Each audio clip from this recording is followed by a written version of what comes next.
0 trillion has been provided in the new budget for science, technology, innovation, ICT, and the creative industries. The priorities next financial year include: 1. Commercialization of innovations, especially Chira, motor vehicles, coffee, dairy farmer, drugs, and vaccines, and banana products. Number 2, establishment of a high-tech city. 3, additional investment in science, research, and innovation. 4, expansion of digital infrastructure to increase coverage, reliability, and affordability of internet, government services, and e-commerce.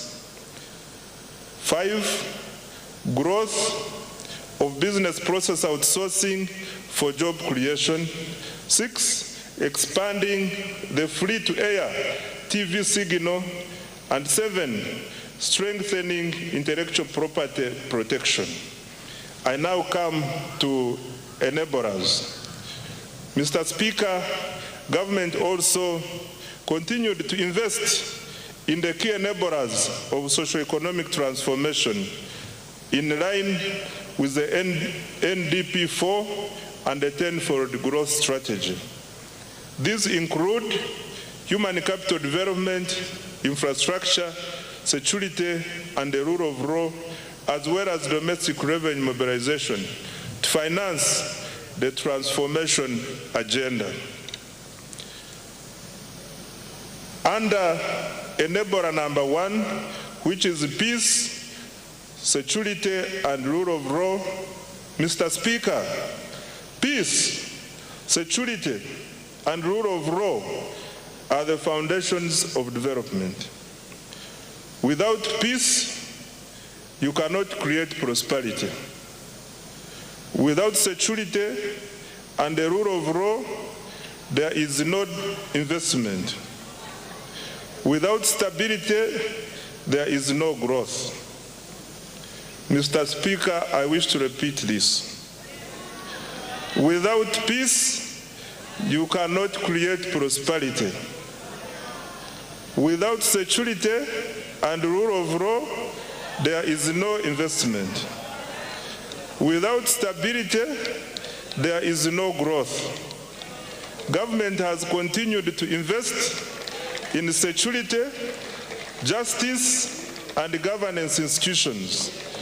This financial year, the following milestones have been achieved.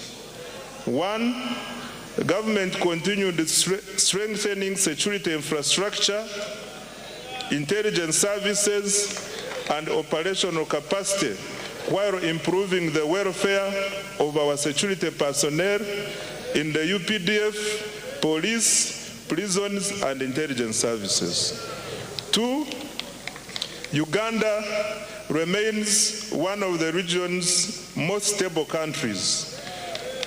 Despite being an election year, reported crimes fell by 10.2% from 218,715 cases in 2024 to 196,405 in 2025, reducing the crime rate from 502 to 427 per 1,000 people.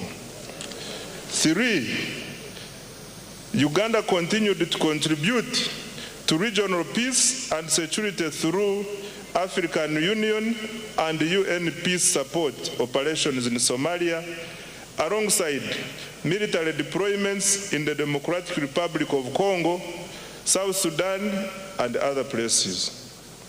Number 4, the 275-bed National Referral Military Hospital in Mbuya, Kampala, is now operational. It attends to an average of 150 patients per day for services including dialysis, dental care, physiotherapy, and ENT. Number 5, construction of the UPDF military headquarters in Mbuya is 70% complete. In addition, over 230 housing units and new administrative blocks for the Air Force and Marines are under construction to enhance personnel welfare and operational efficiency. Number 6, government provided over Uganda shillings 1.697 trillion to the relevant institutions to organize the recently concluded successful general elections.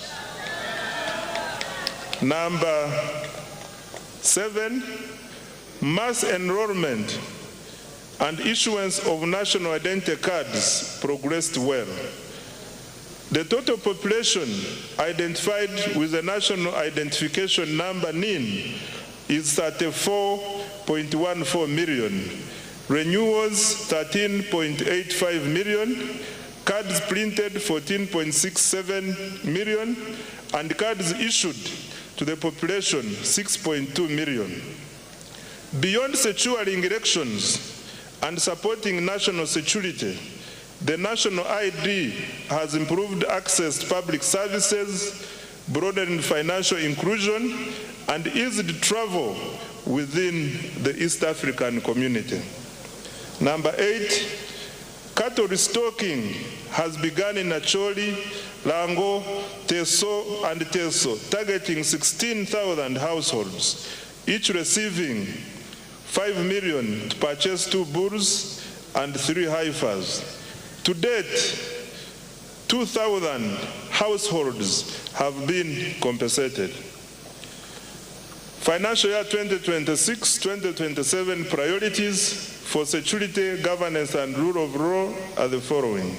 Mr. Speaker, government has allocated Uganda shillings 10.21 trillion security, governance, and rule of law institutions for financial year 2026-2027, and the priority interventions include: 1, continued modernization, training, and welfare of the UPDF. 2, full equipping of the National Referral Military Hospital and completion of the UPDF headquarters. 3, strengthening of broader security, counter-terrorism, and regional peace support operations.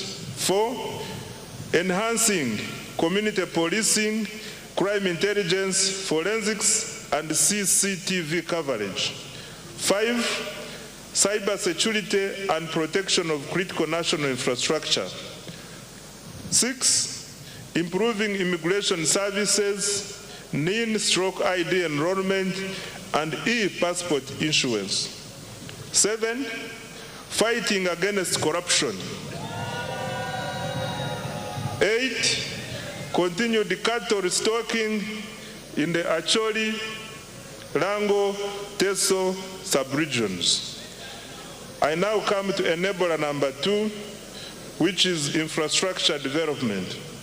Mr. Speaker, sir, transport infrastructure is the bone marrow of the economy. It connects farmers to markets, workers to jobs, and industries to inputs, while linking exporters to regional and global markets. Electricity powers industrialization and drives economic transformation. In financial year 2025-2026, government achieved the following infrastructure development. Under roads and bridges, government continued with the construction of 24 major roads, totaling approximately 1,154 kilometers, and rehabilitated a further 949 kilometers of national roads. 2, Government continued developing 14 strategic bridges to enhance connectivity, improve access to socio-economic services, and support the movement of goods and people within and across regions. 3, government stepped up